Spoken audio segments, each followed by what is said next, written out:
Well, welcome back to Weather Nation. We're looking at Cleveland, Ohio this morning.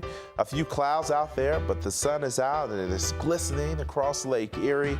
If you are in Northeast Ohio, you want to be on guard today. We're talking about some showers and storms being out there as a cold front sweeps across your region, and some of those storms could be severe, and we're mainly focusing in on damaging wind.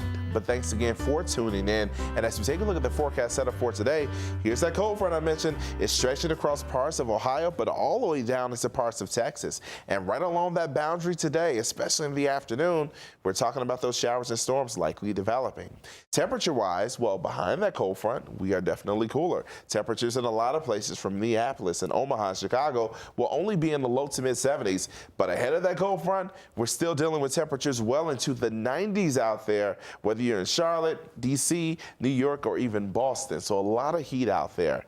But eventually, that storm system, that cold front that'll be sweeping across parts of Ohio today, it'll make it toward the East Coast by the time we get to Thursday, and that'll set the stage for rain showers and some isolated storms across areas like Boston, through New York, through the nation's capital, and continuing across parts of the South and East.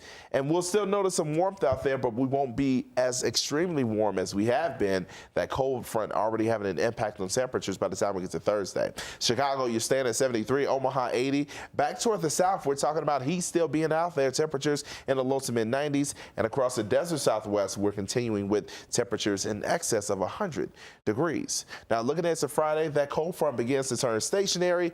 A wave of energy, an area of low pressure starts to form along it, and that could mean more rain chances for parts of the mid-Atlantic into parts of the north and east. But I have a feeling most folks in the Northeast will be quiet because of high pressure, and at the same time, Friday, we'll have a storm system moving across the middle of the country that will bring storm chances anywhere from parts of the Dakotas into Nebraska and even into Iowa. And in these areas, you'll notice places like Omaha, you'll be in the upper 80s, but back toward the west, you'll be in the low to mid 70s. And this is mainly at lower elevations. Across much of the west, we're talking about a wide range of temperatures. Seattle Friday, upper 60s, Portland, mid 70s on Friday, Denver close to 90 degrees. And looking ahead to Saturday, that next storm system moving across the upper Midwest Friday shifts toward the south and east, and at least more rain and more storms across the Great Lakes and even across parts of Kansas. So as we leave you with a look at what's happening temperature-wise on Saturday, even with the storm threat out there, we're still talking about a lot of places well into the 80s and 90s and even mid 80s on the way for places like Salt Lake City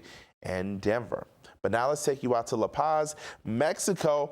This is a video I'm sure that caught a lot of people's attention. You gotta love a dinosaur outfit, and this one is just skateboarding down the shores. Gotta love it.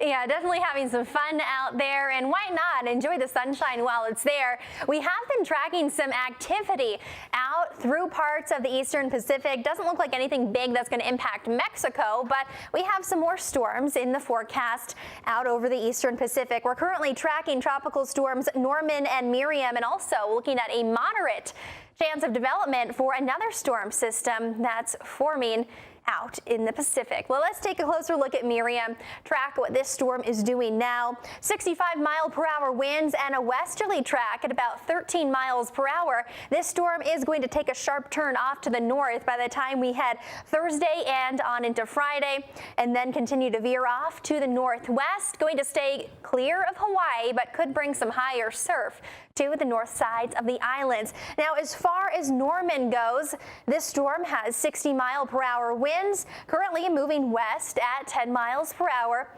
Not going to do much over the next few days, just going to make its track out to the west as we move through the next few days, strengthening, though, to a Category 3 hurricane, something that we'll continue to watch. But in the short term, no big concerns for landfall or impacts to land. Taking a look out in the Atlantic, we do have one area we're watching now, low chance of development into our next named storm over the next 5 days. But taking a look into late next week, well, we're talking about the potential for a little bit more development to start getting going. Out in the Atlantic, you'll notice that spin up starting to form there. And then if you'll turn your attention toward the coast of Africa, another one.